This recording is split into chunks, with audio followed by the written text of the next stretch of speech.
Hello everyone and welcome to the class. I hope कि आपने MHM and स्पोका से related videos अच्छे से देख लिए होंगे। आज उन्हीं से रिलेटेड हम कुछ प्रीवियस ईयर्स के क्वेश्चंस करने वाले हैं। Let us start the journey. इससे पहले कि हम प्रीवियस ईयर्स के क्वेश्चन स्टार्ट करें, एक बात मैं आपसे शेयर करना चाहता हूं कि यदि एमएचएम और स्पोका से रिलेटेड कोई भी प्रॉब्लम आपको आती है तो आप एमएचएम और स्पोका से रिलेटेड वीडियोस जो है वो ज़रूर देख लीजिए। और एक बात और कि कुछ ऐसे क्वेश्चंस थे जिनकी वर्डिंग जो है वो सही नहीं थी, वो हमने यहाँ से हटा दिए, या जो क्वेश्चंस सही नहीं थे उन्हें हमने यहाँ से हटा दिया है। तो हम अपना पहला क्वेश्चन जो है वो देख लेते हैं। और ये क्वेश्चन लिखा है the phrase the place I live in has, कि इसमें क्या है। ये चार ऑप्शंस आपको दिए हुए हैं, the place I live in. एक बार तो मैं आपसे इसके बारे में पूरी बात कर लेता हूं कि the place I live in में यहां पे जो हेड वर्ड है वो क्या है, वो है आपका प्लेस। क्योंकि हम यहां पे बात किसकी कर रहे हैं, प्लेस की। हाँ, प्लेस को जो है वो यहां पे मॉडिफाई वो कर रहा है डिटर्मिनर। दा जो है वो क्या कर रहा है, इसे मॉडिफाई कर रहा है, तो प्री मॉडिफायर एक डिटर्मिनर हो गया। और उसके बाद जो है आई लिव इन जो है इसका पोस्ट मॉडिफायर हो गया। तो पोस्ट मॉडिफायर क्या है, आई लिव इन।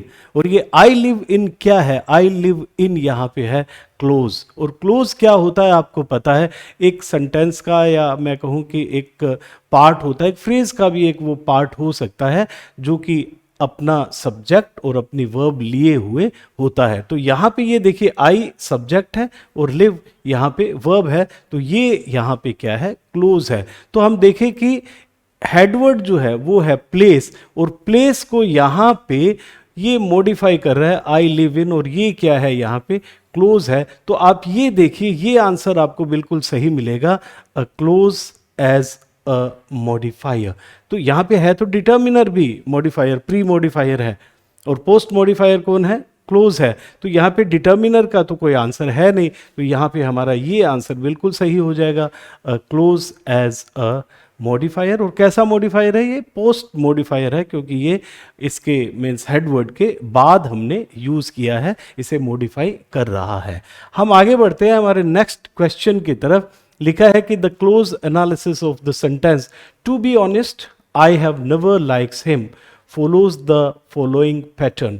तो ये स्पोका का पैटर्न ही आपसे यहाँ पे पूछा गया है कि क्या पैटर्न हो सकता है। आप देखिए यहाँ पे हम यहाँ से शुरू करते हैं। आई, आपको पता है आई यहाँ पे क्या है, सब्जेक्ट है।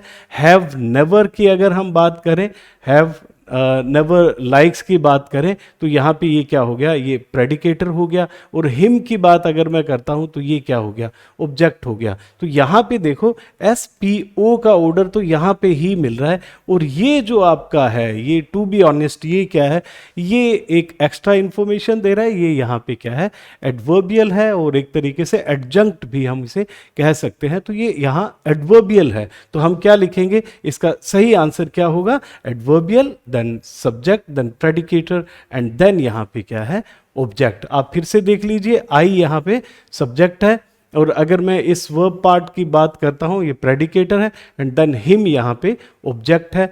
तो अगर आपको ये चीज़ थोड़ी बहुत भी समझ नहीं आ रही है तो एक बार फिर से आप स्पोका और एमएचएम की वीडियोस अच्छे से देख लें। तो इसका सही आंसर है थर्ड, जिसमें है adverbial, then subject, then predicator, then object. हम आगे बढ़ते हैं और हमारा नेक्स्ट क्वेश्चन देख लेते हैं। माई opinion is that he will get good marks. यहां पे ये that he will get good marks क्या है, क्या ये सब्जेक्ट है, क्या ये ऑब्जेक्ट है, क्या ये कॉम्प्लीमेंट ऑफ द वर्ब है, क्या ये प्रेडिकेट है। तो हम इसे देख लेते हैं। माई ओपिनियन इज, अब क्या ये सेंटेंस माई ओपिनियन इज पूरा हो गया, नहीं हुआ। इसे कंप्लीट कौन कर रहा है, इसे कंप्लीट कर रहा है that he will get good marks. ये यहां पे इसे कंप्लीट कर रहा है, और ये क्योंकि इसे कंप्लीट कर रहा है सेंटेंस को, इसलिए ये यहां पे क्या है, कॉम्प्लीमेंट है। तो माई ओपिनियन इज, और आगे जो भी सेंटेंस को कंप्लीट करता है वो क्या हो जाता है, कॉम्प्लीमेंट हो जाता है। तो इसलिए ये यहाँ पे कॉम्प्लीमेंट ऑफ द वर्ब है, that he will get good marks. तो मैं जो भी बोल रहा हूँ कि ये क्योंकि कंप्लीट कर रहा है, तो ये बात है क्योंकि जो कॉम्प्लीमेंट होता है वो क्या करता है, वो किसी भी सेंटेंस को कंप्लीट करता है। ये एक तरीके की डेफिनेशन होती है कॉम्प्लीमेंट की। हम आगे बढ़ते हैं और ये देखते हैं चिल्ड्रन अनविलिंग टू लर्न। यहाँ पे ये एक आपको चिल्ड्रन अनविलिंग टू लर्न एक तरीके से एक यहाँ पे पार्ट गिवन है, चिल्ड्रन अनविलिंग टू लर्न, और पूछा है कि यहाँ हेडवर्ड जो है इस फ्रेज में कौन सा है। एक फ्रेज गिवन है यहाँ पे, चिल्ड्रन अनविलिंग टू लर्न एक फ्रेज है, और हमें बताना है कि यहाँ पे हेडवर्ड जो है इस फ्रेज में कौन सा है। तो हेडवर्ड आपको पता है, हमें देखना होता है कि हम यहाँ बात किसकी कर रहे हैं, किसकी बात कर रहे हैं यहाँ पे, क्या अनविलिंग की बात कर रहे हैं, क्या बच्चों की बात कर रहे हैं, चिल्ड्रन की बात कर रहे हैं। तो किसकी बात हो रही है, बिल्कुल चिल्ड्रन की ही बात हो रही है, चिल्ड्रन अनविलिंग टू प्ले। ना तो हम यहाँ पे अनविलिंग टू लर्न, ना तो लर्न की बात कर रहे हैं, ना टू की बात कर रहे हैं, ना अनविलिंग की। मेनली जो हम बात कर रहे हैं वो बच्चों के बारे में कर रहे हैं और फिर उसके बारे में कुछ एक्स्ट्रा इंफॉर्मेशन या उसको हम मॉडिफाई कर रहे हैं। तो यहाँ पे हेडवर्ड जो है वो क्या है, चिल्ड्रन है। ये देखिए, ये पता लगाना बहुत आसान होता है, चिल्ड्रन अनविलिंग टू प्ले। तो हम बात किसकी कर रहे हैं, बच्चों की कर रहे हैं, चिल्ड्रन की कर रहे हैं। तो चिल्ड्रन यहाँ पे क्या हुआ, हेडवर्ड हुआ। तो जो हेडवर्ड आप समझ लीजिए कि जिसके बारे में हम मुख्यतः बात कर रहे होते हैं वही क्या होता है, आपका हेडवर्ड होता है। तो यहाँ पे चिल्ड्रन जो है वो आपका यहाँ हेडवर्ड होगा। अब लिखा है some of the most important discoveries in the field of nuclear science, underline portion in the above phrase is. तो यहाँ पे ये पूछा है आपको कि ये अंडरलाइन जो है ये है क्या। यहाँ पे पहली बात तो हम ये पता लगा लें कि हम यहाँ बात किसकी कर रहे हैं। इस पूरे फ्रेज में जो है some of the most important discoveries in the field of nuclear science में हम बात किसकी कर रहे हैं, हम डिस्कवरीज की बात कर रहे हैं। आप देखिए इसको एक बार पढ़िएगा, some of the important discoveries, some of the important discoveries. मान लीजिए मैं इतना ही पढ़ता हूँ, some of the most important discoveries पढ़ता हूं, तो बात किसकी कर रहा हूं, डिस्कवरीज की कर रहा हूं। फिर इसके बाद मैंने और बोल दिया इन the field of nuclear science, तो बात तो डिस्कवरीज की हो रही है। मुख्यतः यहां जो वर्ड है मेन जिसकी हम बात कर रहे हैं वो है यहां पे हेडवर्ड डिस्कवरीज। और ये जो है मोस्ट इंपोर्टेंट यहां पे क्या है, ये इसका प्री मॉडिफायर है डिस्कवरीज का। तो हम देखें कि यहां पे पूछा है the underline portion in the above phrase is, तो ये क्या हो गया, प्री मॉडिफायर हो गया, क्योंकि डिस्कवरीज से कहां आ रहा है, पहले आ रहा है और इसको मॉडिफाई कर रहा है, इसलिए क्या हो गया, ये प्री मॉडिफायर हो गया। प्री मतलब पहले है, पोस्ट मतलब बाद में है, बस इतनी सी बात है। तो यहां बात तो किसकी हो रही है, बात तो डिस्कवरीज की हो रही है। डिस्कवरीज हेडवर्ड है और इसके बारे में जो बताया है वो किसने इसे मॉडिफाई किया है, मोस्ट इंपोर्टेंट ने। और मोस्ट इंपोर्टेंट क्या हो गया, फिर प्री मॉडिफायर हो गया। बिल्कुल ही आसान क्वेश्चन है। इसमें सबसे पहले आपको ये पता लगाना था कि हेडवर्ड कौन सा है। इसमें हेडवर्ड यहाँ पे डिस्कवरीज है और क्योंकि डिस्कवरीज से पहले है तो ये क्या हो गया, यहाँ पे प्री मॉडिफायर हो जाता है। अब हम बढ़ते हैं नेक्स्ट क्वेश्चन की तरफ। The lady in a black dress, post modifier in the above phrases. देखिए प्री मॉडिफायर पोस्ट मॉडिफायर तो तब ही बता पाएंगे जब आपको ये पता लगे कि यहां हेड वर्ड कौन सा है। तो हेडवर्ड यहां पे कौन सा है, आपको पता चल चुका होगा कि the lady in a black dress. तो हम यहां बात किसकी कर रहे हैं, लेडी की बात कर रहे हैं। तो ये लेडी जो है यहां पे क्या है, यहां लेडी वर्ड जो है वो यहां हेड वर्ड है। अब पूछा है कि पोस्ट मॉडिफायर कौन सा हुआ, फिर ये जो प्रपोजिशनल फ्रेज जो है ये यहां इन अ ब्लैक ड्रेस, ये क्या हो गया, ये यहां पे पोस्ट मॉडिफायर हो गया, जो कि यहां पे लिखा है इन अ ब्लैक ड्रेस। ये क्या हुआ, पोस्ट मॉडिफायर हुआ, एक प्रपोजिशनल फ्रेज है जो कि इसके पोस्ट मॉडिफायर की तरह वर्क कर रहा है। और यहां द जो है ये प्री मॉडिफायर हो जाता है, डिटर्मिनर यहां पे प्री मॉडिफायर हो जाता है। तो हेडवर्ड आपको पता होना चाहिए, हेडवर्ड यहां पे क्या है, लेडी है। नेक्स्ट हम बढ़ते हैं unfamiliar routes of the city transport buses, identify the headword in the above phrase. अब आप बताइए कि हम यहां बात किसकी कर रहे हैं। यहां लिखा है कि unfamiliar routes of the city transport buses.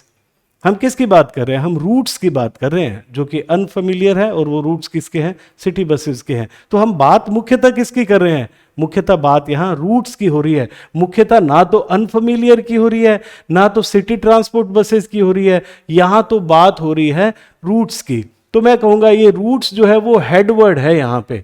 तो हमने पूछा है कि identify the headword in the above phrase, तो हेडवर्ड तो क्या हो गया यहाँ पे, रूट्स जो है वो हेडवर्ड है। अनफेमिलियर क्या हो गया यहाँ पे, प्री मॉडिफायर हो गया, क्योंकि वो रूट्स को क्या कर रहा है, मॉडिफाई कर रहा है। End of the city transport buses क्या हो गया, ये यहाँ पे पोस्ट मॉडिफायर हो गया, जो हम कह सकते हैं कि adjective phrase, sorry prepositional phrase है, जो कि इसका पोस्ट मॉडिफायर हो गया। तो यहाँ पे मेन हम बात कर रहे हैं रूट्स की, और रूट्स यहां पे क्या है, इसका हेड वर्ड है।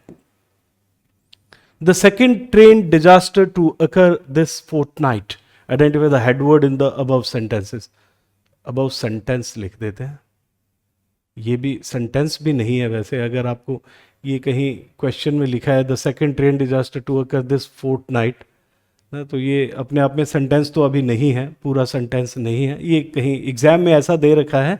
तो लेकिन यहाँ हमने बताना है कि यहाँ हेड वर्ड जो है इस फ्रेज में, ये फ्रेज है एक, कि the second train disaster to occur this fortnight, एक फ्रेज है, और इस फ्रेज में हमें बताना है कि हेडवर्ड जो है वो कौन सा है। तो हम यहाँ बात किसकी कर रहे हैं, बात हम यहाँ कर रहे हैं डिजास्टर की। वो ट्रेन डिजास्टर है तो डिजास्टर, ट्रेन डिजास्टर है लेकिन है तो disaster. To occur this fortnight, जो कि इस फोर्टनाइट को हुआ, बात बेसिकली कहाँ हो रही है, बात बेसिकली डिजास्टर की हो रही है। और यहाँ डिजास्टर जो वर्ड है वो क्या है, यहाँ पे वो डिजास्टर वर्ड आपका हेडवर्ड हो जाता है। तो आइडेंटिफाई द हेडवर्ड पूछा है, तो हेडवर्ड क्या हुआ यहाँ पे, ये डिजास्टर हेडवर्ड है। तो यहाँ पे अबव सेंटेंस लिख रखा है, ये पूरा एक सेंटेंस तो नहीं है, ठीक है, आपको क्वेश्चन हेडवर्ड का था तो हेडवर्ड आपने यहां बता दिया कि कौन सा है।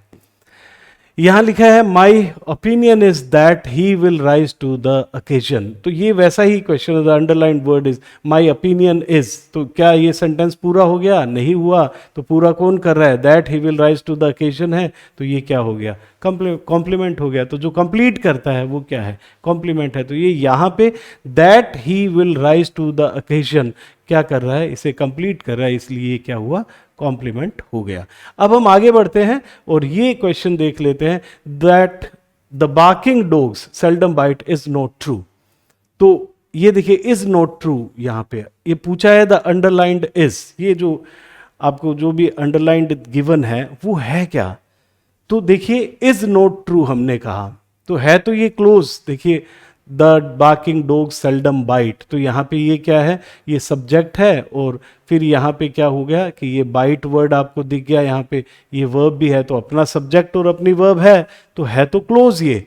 तो कैसा क्लोज है, आप इससे पता चलेगा, इज नॉट ट्रू से हम क्वेश्चन करेंगे, is not true what is not true, और व्हाट के जो आंसर्स होते हैं, व्हाट के आंसर्स क्या होते हैं, हमेशा नाउन होते हैं। तो हमने पूछा है व्हाट इज नॉट ट्रू, तो आंसर आता है the barking dog seldom bite is not true. What is not true, ये इज नॉट ट्रू जो है, हमने ये अंडरलाइन जो भी है इसे हमने क्या कर दिया, इसे एक बार छोड़ दिया, और क्या पढ़ा हमने, इसे पढ़ा इज नॉट ट्रू, और हमारा क्वेश्चन बना व्हाट इज नॉट ट्रू, और ये जो अंडरलाइंड है वो व्हाट का आंसर है, और ये क्लोज है, तो ये क्या हुआ, और व्हाट का आंसर हमेशा क्या होता है, नाउन होता है, और चूंकि ये क्लोज है इसलिए ये क्या हो गया, ये यहाँ पे नाउन क्लोज हो जाता है। तो व्हाट का आंसर जो आपका जनरली मिलता है वो क्या होता है, वो नाउन होता है। विच का आंसर जो जनरली मिलता है वो क्या होता है, वो एडजेक्टिव होता है। वेयर का आंसर जो आपको मिलता है वो क्या होता है, वो एडवर्ब हो जाता है। तो देखिए what noun, then which adjective, then where adverb. तो ये तीन चीजें आप ध्यान रखें। यहां पे व्हाट इज नॉट ट्रू, ये व्हाट का आंसर है इसलिए ये नाउन हो गया, क्योंकि ये क्लोज है तो ये क्या हो गया, नाउन क्लोज हो गया।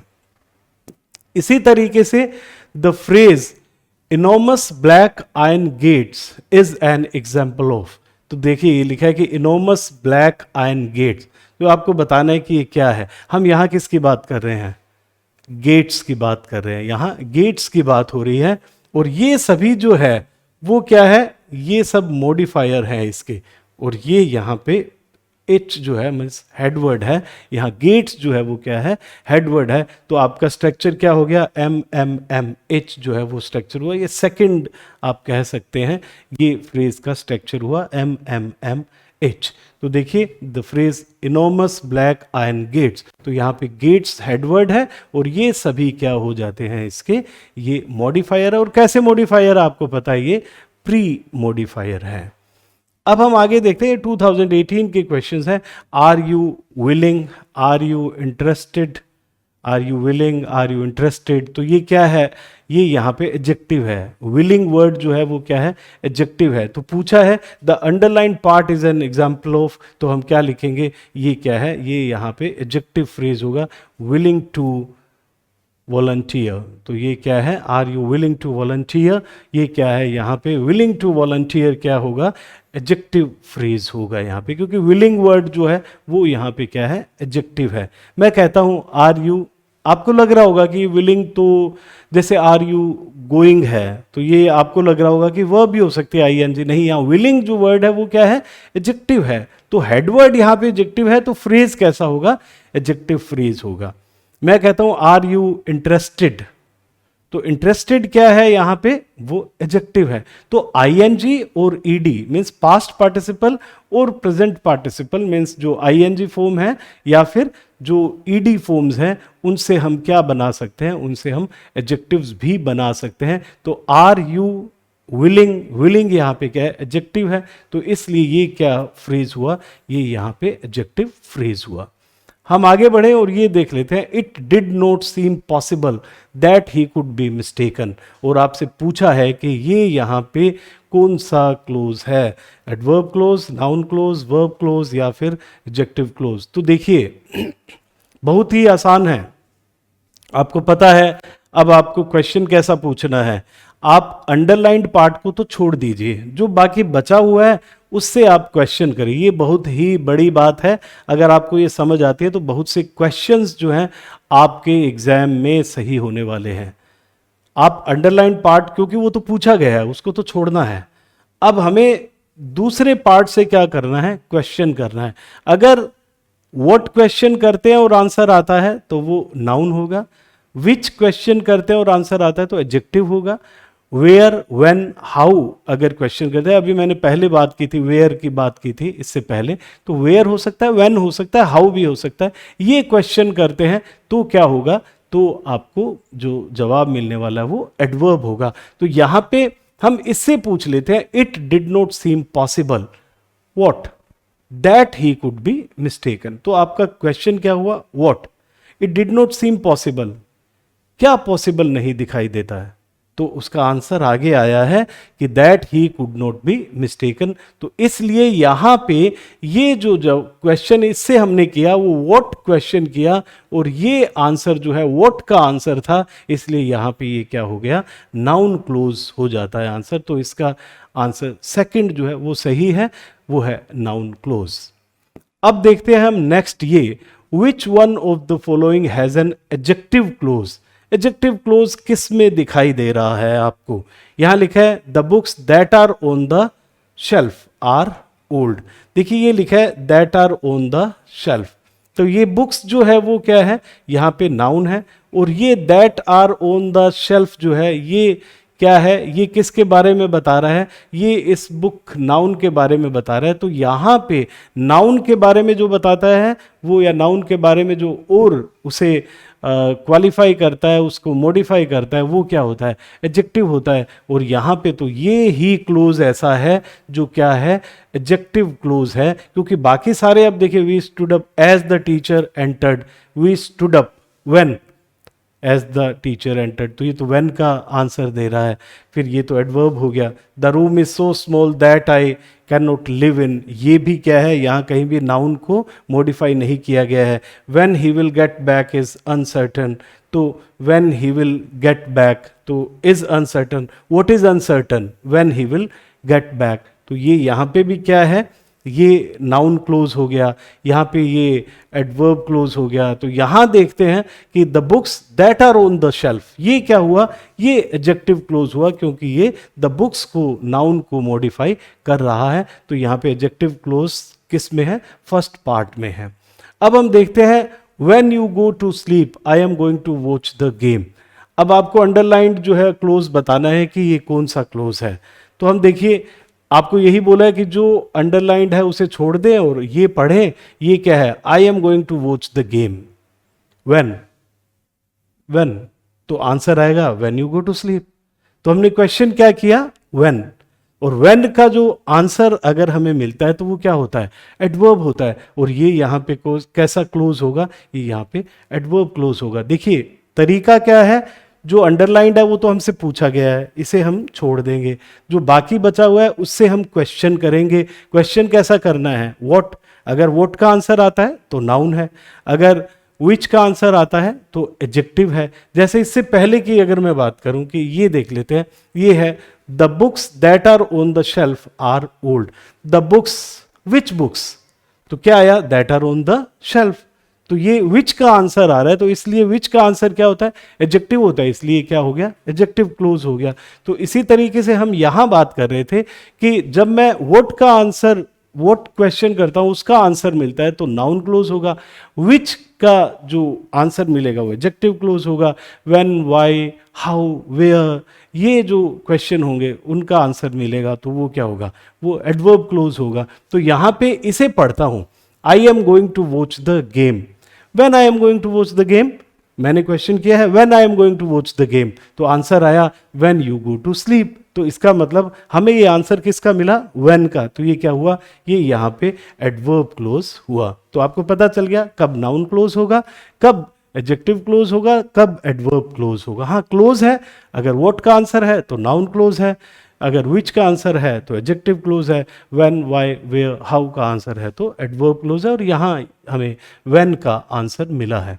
फिर ये लिखा है a man is being questioned by police, a man is being questioned by police. तो ये देखिए ये इज बीइंग क्वेश्चनड है, तो ये तो कौन सा यहाँ फ्रेज है, क्योंकि ये वर्ब से स्टार्ट हो रहा है तो ये पूरा फ्रेज जो है वो क्या हुआ, यहाँ पे वर्ब फ्रेज हुआ। तो जो पूरा वर्ब का पार्ट होगा वो क्या होगा, वो तो वर्ब फ्रेज होगा। तो यहाँ पे जो इसका आंसर होगा वो क्या होगा, वर्ब फ्रेज। और आपने ये वीडियोस में अच्छे से देख ही रखा है, जान ही रखा है कि नाउन फ्रेज कब होता है, एडजेक्टिव फ्रेज क्या होता है, वर्ब फ्रेज क्या है, ये सब चीज़ें आप पढ़ चुके हैं। आई होप आपको ये क्लास अच्छे से समझ आए होगी, ये क्वेश्चंस अच्छे से समझ आए होंगे। अगर फिर भी कुछ भी आपको प्रॉब्लम नज़र आती है तो आप MHM और स्पोका के वीडियोस अच्छे से फिर से एक बार देखिए, आपको लगेगा कि हाँ ये वही चीज़ें हैं, वही चीज़ें बार बार हो रही है, वही क्वेश्चंस पूछे जाते हैं। कुछ एक क्वेश्चंस थे जो शायद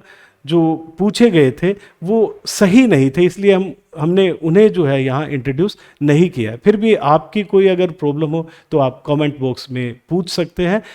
जनरली आपको आंसर मिल ही रहे होंगे और मिल जाते हैं। मैं कोशिश करता हूँ कि आपको आंसर्स मिले, आपके जितने भी क्वेश्चंस हो उनके सॉल्यूशंस आपको मिले। तो जो नए लोग हैं वो जुड़ रहे हैं, काफ़ी नए लोग जुड़ रहे हैं। हम लोग 10K तक अब पहुंचने वाले हैं जल्द ही। 10,000 लोग हमारे क्लास में जो है वो बैठे होंगे, 10,000 लोग इस क्लास को देख रहे होंगे। ये बहुत ही अच्छी बात है और बहुत ही आप लोगों का प्यार है जो मुझे आप लोग दे रहे हैं, और बहुत ही अच्छे कमेंट्स आप लोग करते हैं। आपको क्लासेस अच्छे से समझ आ रही हैं। तो जो और नए लोग जुड़ रहे हैं वो देख रहे हैं, जो वो सब्सक्राइब ज़रूर कर लें, इस चैनल को लाइक करें, शेयर करें, उन लोगों तक पहुंचाएं जो कंपेटिटिव एग्जाम्स की तैयारी करना चाहते हैं या इंग्लिश को बहुत ही इजी वे से समझना चाहते हैं, क्योंकि इंग्लिश है तो इजी।